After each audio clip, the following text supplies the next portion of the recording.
tompoko lahy sy tompoko vavy amin'ny kafaliana indray no anolorana ny arahaba mba hampiraritsoanao amin'ity alin'ny asabotsy fahadimy ny volana aogositra 17 ity. Tonga ato anatin'ny fotoana ny fampahalalam-baovao ito amin'ny fahitalavitra matv isika amin'izao fotoana izao ka asaina ampanajana ianao anaraka ny vaovao hatramin'ny farany. Isataratsika ny vaovao amin'ity alina ity dia ny vaovao nisongadina tetsy Atsonjombeny maraina teo. Afaka eritaona izany hoe efa ao anatin'ny kiondalana izorana amin'ny fanomanana ny fifidianana izay ho filoham-pirenena amin'ny taona 2022 isika eto Madagasikara amin'ity taona ity.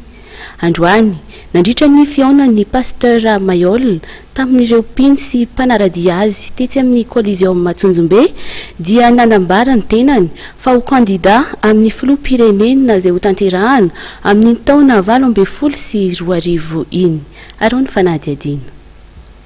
5 Aogositra 2022 nanambara tamin'ny fomba ofisialy ny maha ho kandida azy hilatsaka ho fidina ho filoham-pirenena izay ho fidina eto Madagasikara amin'ny taona ho avy 2022 iny ny filoham-panorona ny fiangonana Apokalipsy pasteur Mayol. Io ny nambara ny Apabemaso androany nentiny namalina ny fangatahan'ireo mpino ao aminy izay nangataka azy hitondra ny firenena malagasy hialana amin'ny fahantrana sy ny geja maro samihafa izay niainan'ny malagasy efa 17 taona izao. Tapitisa latsaka kely dia manaiky ampitiavana ary maray fosay fametrakanao fidina 2018.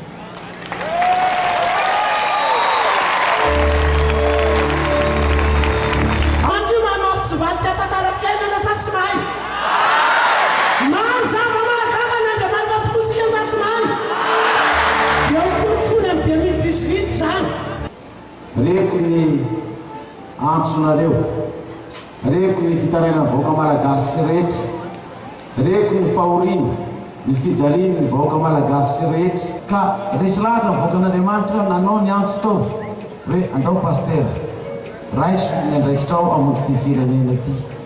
Ka dia ambarako amin'ny fomba ofisialy fa raha ianareo vahoaka malagasy rehetra tsakanavaka no manaiky fa ametraka ny tenako amin'ny fitondrana na amin'ny alalan'ny fifidianana na amin'ny alalan'ny fomba hafa dia manaiky azy satria reko ny fahorian'ny vahoaka malagasy. Nanambara ny resaka faminaniana ihany koa i pasteur Mayol.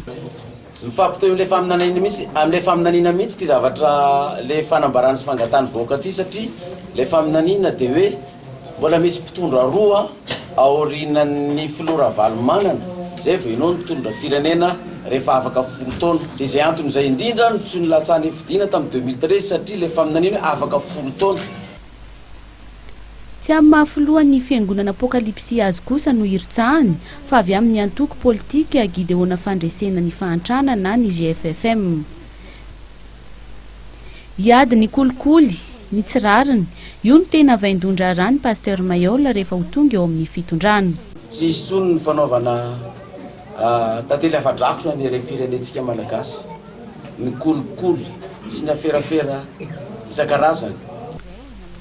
Nandritra ny fanamariana ny fanakatonana ny fankalazana ny 20 taona ny fiangonana Apokalipsy sy ny fanokafana tamin'ny fomba ofisialy ny 20 taona ny radio fanambarana na ny RFA izay notanterahana tetsy amin'ny Coliseum Atsonjombe no nanaova ny pasteur Mayol ity fanambarana goavana ity.